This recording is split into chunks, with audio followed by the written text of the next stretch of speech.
Bonjour à toutes, bonjour à tous. Merci pour cette introduction. Effectivement, oui, déjà beaucoup d'enjeux de gouvernance ce matin qui sont ressortis. Ce qui me rassure passablement, puisque je vais vous faire une présentation plutôt théorique, plutôt conceptuelle. Donc effectivement, quand on voit Université de Genève, cadrage conceptuel, gouvernance pour le Léman, on prend tout de suite peur, surtout après la pause de midi. Donc c'est des questions qui vont permettre de rebondir puis d'amener un peu plus de concret sur tous ces enjeux de gouvernance et sur la notion même de gouvernance qui est... Tout le monde parle de gouvernance, mais en fin de compte, qu'est-ce que c'est? Qu'est-ce que l'on entend? On verra notamment que les définitions ne sont pas unanimes, donc c'est intéressant d'en discuter et de faire peut-être justement un cadrage en amont des différents exemples qui vous seront présentés cet après-midi. Donc justement, aller vers le concret, pas seulement dans le conceptuel, avec des questions ce matin qui ressortaient, qui étaient très orientées gouvernance. Quel arbitrage, quel besoin, quelle rivalité d'usage, entre, on a vu pêche et navigation par exemple, quel conflit, quelle stratégie vis-à-vis de quelle réglementation, la notion de dialogue, la notion de concertation en amont du processus décisionnel, la notion également de coordination entre différents espaces, alors des espaces à la fois géographiques, on parlait de l'impact des stations de montagne sur le lac Léman, mais aussi de la coordination entre différents niveaux institutionnels. Donc un ensemble d'éléments qui touchent à la gouvernance. Alors la gouvernance c'est quoi? C'est clairement un objet multifacette, qui regroupe plusieurs significations, plusieurs notions, différents types d'acteurs et différents niveaux, différentes problématiques qu'il s'agit de traiter. Alors, voici ma représentation de la gouvernance, un Rubik's Cube. Alors, pourquoi un Rubik's Cube? Parce que pour moi, la gouvernance, c'est clairement un casse-tête. Moi, je travaille en tant que chercheur sur les notions de gouvernance et, au sens figuré du terme, je me casse la tête sur cette notion. Donc, c'est un casse-tête pour l'élu, pour le gestionnaire et pour l'analyste, mais surtout, évidemment, pour l'élu et les gestionnaires qui est chargé de mettre en œuvre un processus de gouvernance sur le terrain. C'est un objet complexe qui doit être distingué, et là c'est important, de la notion de gouvernement, parce qu'on est ici dans un processus de décision qui ratisse plus large que les simples institutions publiques. On parle également du secteur privé, on parle également de la participation du public, de la participation de la société au sens général du terme. Donc si on considère que ce processus de gouvernance est effectivement complexe, on a différentes façons de l'aborder. Alors, ma façon à moi de l'aborder, c'est une optique plutôt scientifique, essayer d'avoir un processus, ou en tout cas un outil d'analyse scientifique qui permet d'aider les processus de décision politique, donc de définir des diagnostics, de comprendre ce qui se passe, de définir également des pistes de réflexion pour l'avenir. Mais on a également eu d'autres courants, plutôt normatifs pour le coup, voire prescriptifs, qui parlaient de la gouvernance comme une notion de bonne ou de mauvaise gouvernance. Avec une notion de bonne gouvernance qui fait appel à ces différents termes, responsabilité, transparence, légitimité, participation du public, élément extrêmement important, justice, efficacité, respect de la loi, absence de corruption, des éléments, des notions, parfois même des valeurs qui sont mobilisées pour discuter de ce concept de gouvernance. Donc si on considère cet objet de gouvernance comme un objet complexe, et un objet qui est extrêmement ouvert,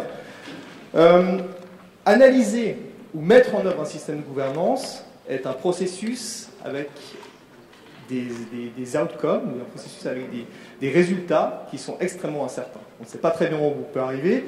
Je vous conseille d'éviter la casse-prison simplement. Mais c'est un processus qui se construit étape par étape, vraiment petit à petit, par adaptation successive. Donc c'est aussi un processus par lequel on va apprendre. On va tenter des choses, on va voir si ça fonctionne, si cela fonctionne ou si cela ne fonctionne pas, pour ensuite adapter dans le nouveau cycle de gouvernance ce qui doit l'être. Donc c'est aussi un processus qui va dépendre des négociations entre des acteurs extrêmement différents, et ça on l'a très bien vu ce matin, des acteurs qui ont leurs propres objectifs. Comment concilier navigation, pêche, survie des écosystèmes, baignade, tout genre des objectifs extrêmement différents. Et c'est un processus qui s'inscrit dans la longueur. On ne met pas en place une gouvernance du jour au lendemain. C'est quelque chose qui va doucement, avec des allers-retours, des réussites et souvent aussi des échecs. Donc la littérature qualifie ce processus de façon assez intéressante, et pour une fois, la littérature n'utilise pas un mot extrêmement compliqué, puisqu'elle parle de bricolage. On dit qu'une gouvernance, c'est un bricolage institutionnel. On essaie de comprendre ce qui se passe, et simplement de bricoler des solutions au cas par cas, pour répondre vraiment aux besoins, mais pas seulement aux besoins des institutions publiques, mais aussi aux besoins du terrain, des acteurs, des usagers directement. Donc, pour comprendre ce qui se passe, et pour réagir, il y a une chose qui est très importante, c'est qu'il faut également définir et bien comprendre le diagnostic qui est en cours. Donc, si on parle de gouvernance au sens général du terme, ou au sens générique du terme, moi, j'essaye plutôt de parler de mécanisme de gouvernance, et je dis moi, j'essaye, mais enfin, si vous regardez la littérature, vous verrez généralement plutôt parler de mécanisme de gouvernance que de gouvernance. Pourquoi parler de mécanisme? Parce que la gouvernance a évidemment, comme on l'a vu, énormément de significations différentes, des acteurs différents, des échelles d'intervention différentes, que ce soit au niveau national ou au niveau local, on a évidemment des problématiques extrêmement différentes, et des modèles d'intervention qui sont multiples. Donc, j'ai choisi l'échec parce qu'il existe une palette importante de stratégies pour mettre en œuvre un processus de gouvernance et pour répondre aux questions qui sont posées par les gouvernances. Des stratégies qui doivent être adaptées au cas par cas et aux besoins des acteurs, et ça c'est un point qui est évidemment extrêmement important. Donc on peut imaginer différents types de représentations ou de modèles de gouvernance. Alors nous, dans nos travaux, nous avons développé différents modèles que je vous montre ici pour simplement illustrer à quoi cela peut ressembler. Alors évidemment, on n'est pas exhaustif, il existe beaucoup d'autres modèles, mais cela vous donne en tout cas une idée, et vous montre bien que cette notion de gouvernance n'est pas un bloc, mais qu'elle peut se traduire différemment sur le terrain. Alors, un premier exemple, le numéro 1, ça devrait être un modèle de gouvernance qui vise une coordination de l'ensemble des usagers à l'échelle du bassin versant.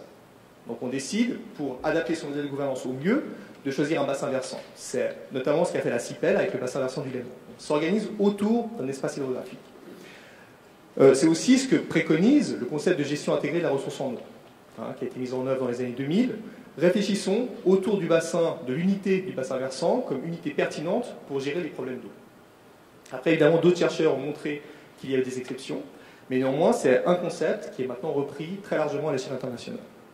Mais il n'y a pas que cette solution-là. On peut imaginer d'autres types de modèles. Un deuxième modèle, ce serait un modèle qui se resserre autour d'un nombre plus ou moins important d'usagers de la ressource, dépendant du lac en l'occurrence, avec l'idée de réguler les rivalités au sein de cette configuration d'acteurs.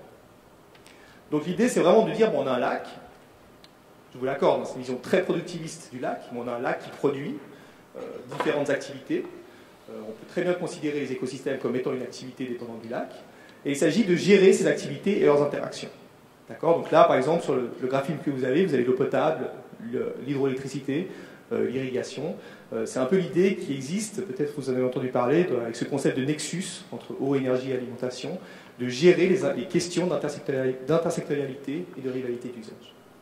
Et enfin, un troisième modèle, qui pourrait être aussi un autre modèle de gouvernance, et qui pourrait aussi très bien s'appliquer au lac Léman, un modèle qu'on a qualifié de polycentrique, avec l'idée d'avoir ici, pas forcément une instance qui permet de coordonner l'ensemble des activités, pas d'avoir une instance de bassin, une commission internationale, mais plutôt avoir différentes arènes qui ne sont pas forcément coordonnées et qui fonctionnent l'une avec l'autre.